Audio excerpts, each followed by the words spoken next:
Hello friends, welcome to Rajat Rekha classes. आज हम पढ़ेंगे क्लास 6 की प्रश्नावली 2.1, जिसका पहला क्वेश्चन है 10,999 के बाद अगली 3 प्राकृत संख्याएं लिखिए। हमें क्या करना है? प्राकृत संख्याएं लिखनी। प्राकृत संख्याएं किसे कहते हैं? जो 1 से अनंत तक चलती है। प्राकृत संख्याएं उन्हें कहते हैं जो जैसे 1, 2, 3 ऐसे अनंत तक चलती है, उनको हम प्राकृत संख्याएं कहते हैं।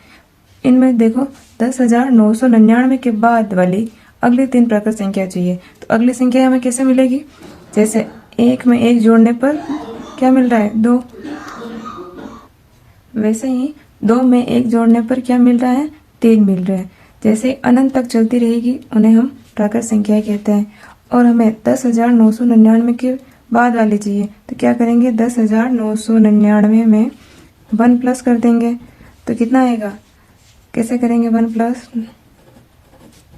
देखो 9 और 1 10, हाथ से लगा 1, 9 1 10, फिर से हाथ से लगा 1, 9 और 1 10, फिर लगा हाथ से।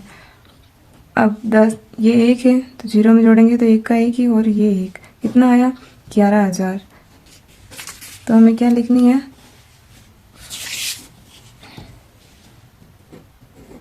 10,999 प्लस 1 करने पर क्या प्राप्त हुई? 11,000। और अगर 11,000 में 1 प्लस करेंगे तो 11,001 मिलेगा। वैसे ही 11,001 में वापस 1 प्लस करना है तो क्या मिलेगा? 11,002 मिलेगा। 1 1 2 हो जाएंगे और 1100 जो आगे लग जाएंगे तो कितना हो जाएगा? 11,002। ये हो गया हमारा क्वेश्चन फर्स्ट। अब देखते हैं क्वेश्चन नंबर 2। 10,001 से ठीक पहले आने वाली 3 पूर्ण संख्याएं लिखिए। अब क्या करना है? पहले लिख रहे अगली वाली, अब उससे पहले वाली, यानी कि 10,001 से भी माइनस करना है। 1 माइनस करेंगे तब मिलेंगे। तो इसका आंसर क्या होगा? 10,001 माइनस 1। तो 10,000 में से 1 माइनस किया तो कितना आएगा? 10,000। टोटल कितना आएंगे? 10,000। कैसे माइनस करना है वो भी बता देती हूँ मैं ना। 10,001 में से 1 माइनस करना है, तो 1 में से 1 गया तो 0, ये 0 का 0 वापस आ जाएगा, इस 0 का भी 0 वापस आ जाएगा, और ये 1 का 1। तो कितना हो गया? 10,000, है ना। वैसे ही अब 10,000 में से भी 1 माइनस करना है। 10,000 माइनस 1 तो कितना आएगा? तो ये माइनस करके बता देती हूँ। 10,000 माइनस 1। अब इसमें 1 माइनस करना है तो क्या करेंगे? सारे 0 हैं तो उधार कहाँ से लेना पड़ेगा? 1 से लेना पड़ेगा। तो 1 से इसको उधार दिया तो यहाँ हो गया 0, यहाँ कितना हो गया? 10। 10 में से भी फिर इसको उधार दिया तो यहाँ 9 बच गए। 9 में से भी फिर इसको 1 उधार दिया तो इसमें भी 9 बच गए, यहाँ हो गए 10। 10 में से फिर इसको 1 उधार दिया तो यहाँ हो गए 10, और यहाँ कितने बच गए? 9। अब यहाँ हो गए 10। 10 में से 1 गया तो 9, ये 9 में से 0 नहीं जाएगा तो 9 के 9, यहाँ भी 9 बच गए और यहाँ भी 9 बच गए, यहाँ 0 बचा। तो कितनी संख्या आई? 9,999। तो कौन सी संख्या बनेगी? 9,999।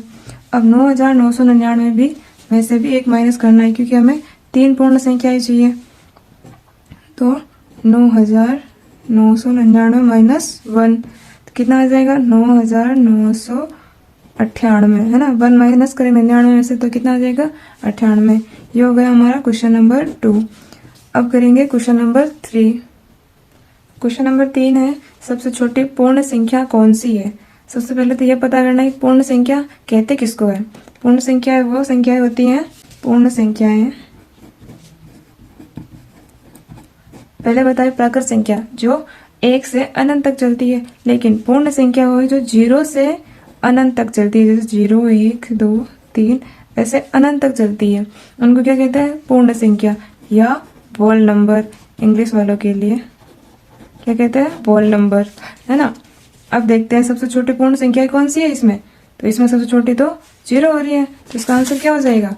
सबसे छोटी सबसे छोटी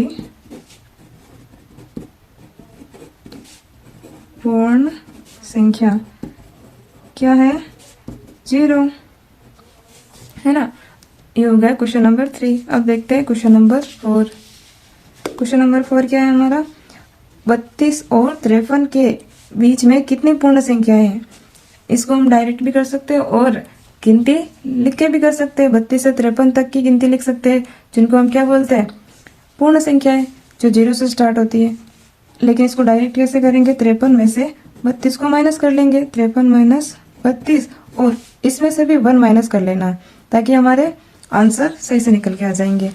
53 में से 32 माइनस करेंगे, 3 में से 2 गए तो 1, और 5 में से 3 गए तो 2, और इसमें से भी 1 माइनस करना है, तो कितना निकल के आएगा? 20, है ना। ये 32 और 53 के बीच में कितनी पूर्ण संख्याएं हैं? 20 पूर्ण संख्याएं, है ना। 20 पूर्ण संख्याएं। और इसको अगर चाहे ना तो हम ऐसे निकाल भी सकते हैं।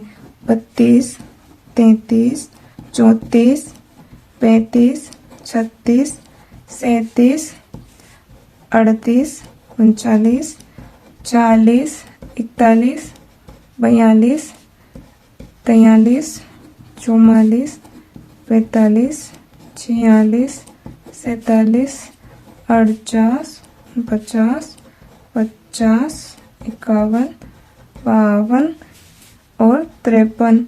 इनके अंदर हमें क्या करना है? 53 और 32 को काउंट नहीं करना है, इनको गिनना नहीं है। बाकी जो बच रही है संख्या उनको गिन लो, तो हमारी पूर्ण संख्या निकल के आ जाएगी। तो 1, 2, 3, 4, 5, 6, 7, 8, 9, 10, 11, 12, 13, 14, 15, 16, 17, 18, 19, 20। तो हमारी कितनी संख्या निकल के आई? 20 पूर्ण संख्याएं निकल के आई। दोनों तरीके से हमें जो तरीका अच्छा लगे वो कर सकते हैं, लेकिन सबसे आसान तरीका ये वाला है ना। ये हो गया हमारा क्वेश्चन नंबर 4।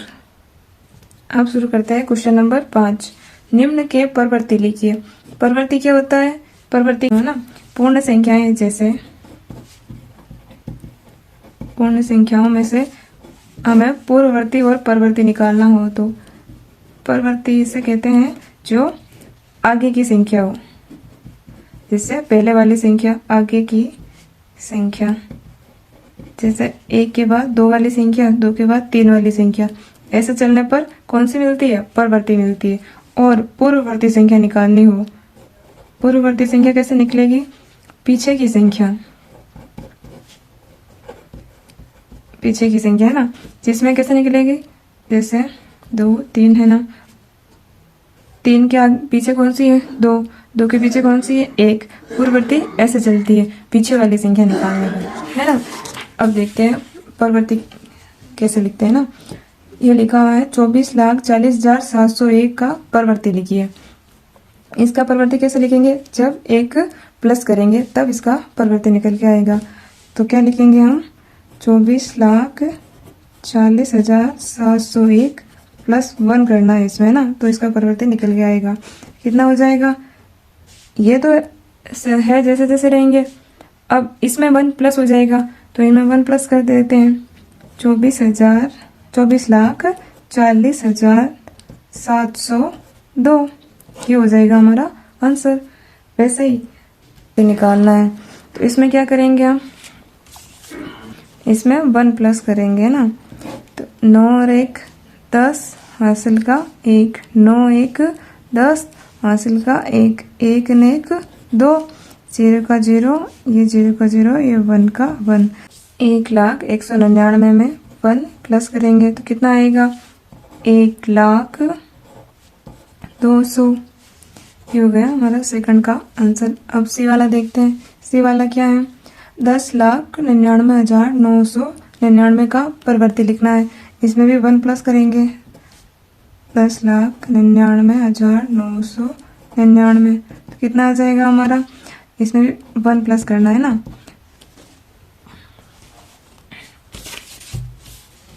10,99,999 में 1 प्लस करना है। 9 1 10 हासिल 1, 9 1 10 हासिल 1, 9 1 10 हासिल का 1, 9 1 10 हासिल का 1, 9 1 10 हासिल का 1, 1 0 1 और 1 का 1, कितना निकल के आया हमारा 11 लाख। तो हम यहाँ लिख देंगे 11 लाख ना। अब देखो डी वाला 23,45,670 का परवर्ती।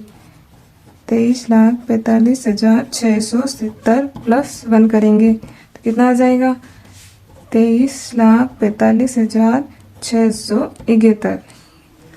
ये हो गया हमारा 5 वाला क्वेश्चन। अब देखो 6 वाले क्वेश्चन में क्या करना है, निम्न के पूर्ववर्ती लिखिए। इसमें क्या ना 94 के पूर्ववर्ती लिखना है। पूर्ववर्ती यानी पीछे के लिखने हैं, पहले की संख्या लिखनी है ना। तो 93 का पूर्ववर्ती क्या होगा 94 माइनस 1 करेंगे तो आ जाएगा। अब इनमें क्या पूर्ववर्ती निकालने के लिए माइनस करना पड़ेगा। 94 में 1 माइनस किया तो 93 आंसर आ जाएंगे इसके।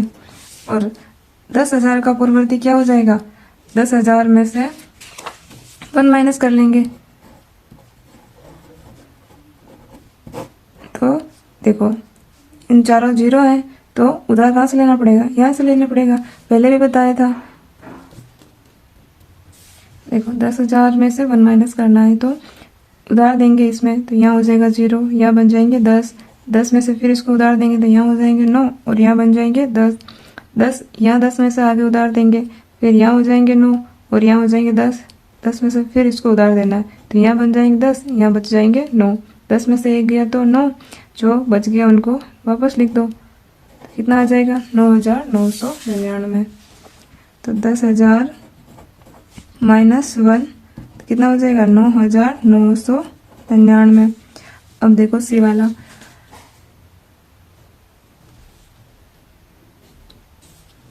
2,08,090 का पूर्ववर्ती। इसमें से भी 1 माइनस करना है। 2,08,090 माइनस 1 तो कितना बन जाएगा 2,08,089। अब देखो डी वाला इकाई, दहाई, सैकड़ा, हजार, 10,000, लाख, 10 लाख, 76,54,321 का पूर्ववर्ती। इसमें से भी 1 माइनस करना है तो कितना होगा 76,54,321 माइनस 1 तो 76,54,320। 1 माइनस करेंगे तो ये हमारा आंसर निकल के आ जाएगा।